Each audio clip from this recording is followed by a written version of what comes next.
I used to think that I knew how to study.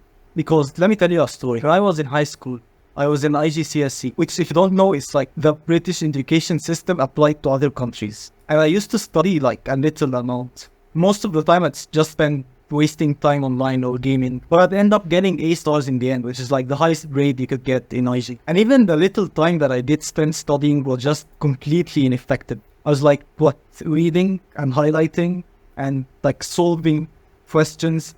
I wasn't really solving questions. I was reading the question and then reading its answer right after. I guess that's the sort of revision, but like, I wasn't doing any real study. Most of the stuff that I did memorize, I just memorized by chance. But it worked out well for me. The problem is that I thought that because of this, I was pretty good at studying, or that I was even like a top student. And technically I was at this level.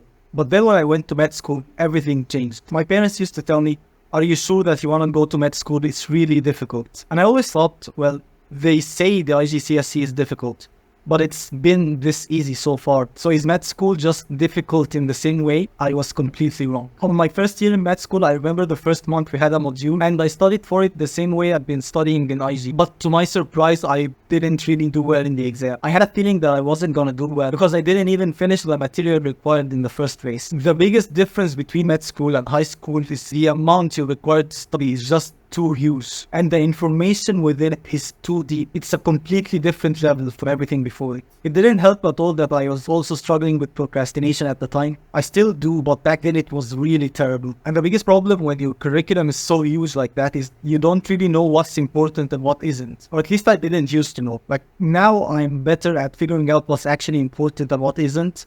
But back then it was all like completely cryptic to me. So I just focused too much on things I shouldn't have focused on. And I was barely passing my exams. I was once like a top student where I was always getting the highest grades possible. And now I was actually struggling to survive. I even failed one of my exams in the second year. It really sucks, but this entire experience was an eye-opener for me. It made me realize that what I was doing up to that point wasn't gonna work anymore. I had two real options. Either I study with the same effectiveness, but I'd have to like study 10 hours every day to make it work, or I'd have to learn other better ways to study so that I could study more or less the same time, or like a bit more, but still actually do well on my exams. So what I did was I started researching online the best ways to study, and I found out that there are actually a lot of studying methods and techniques, like literally specific ways to study. And I found out that most of what I was doing was completely pointless. Like I was actually wasting my energy on things that won't really help me in the long term, or even in the short term. I discovered things like flashcards and mind maps, which basically became my bread and butter. And I learned all of the associated techniques with it and the reason they work in the first place. Stuff like active recall and spaced repetition,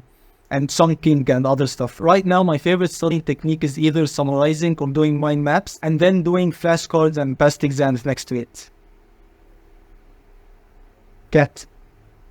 I'm currently in my 5th year in med school, and I actually went from struggling to pass exams and actually failing to always getting the highest grade I could get, which is like our university's equivalent to A. And I've been doing it for like 2.5 years so far. And probably as I start doing my postgraduate studies, I'll have to upgrade my studying techniques even more. And it's like just a cycle of learning how to learn better. My point in this video is that the higher level what you're studying is, the more you have to improve your studying technique. And of course, that also means that no matter how well you're doing right now or what your level is, you can actually do way better in the same amount of time. Like imagine that you study for like 1 hour or 2 hours every day, and you gain an understanding of what you studied that's equivalent to like 4 or 5 hours of studying. This is part of the reason why I started this channel, because I want to help as many people as possible have the same realization that I had, except without going through the struggling and trial and error and learning everything the hard way. That's also why I'm doing a 30-day mentorship program where I'll basically be your mentor at school and college. I'll give you weekly hour-long calls where I personally teach you and train you on how to do these studying techniques and methods and explain them to you. And I'll also give you daily calls to help you with whatever you're struggling with and to give you motivation and accountability to make sure that you're studying consistent. If this is something you're interested in, you can check the first link in the description. Do your best up there and good luck.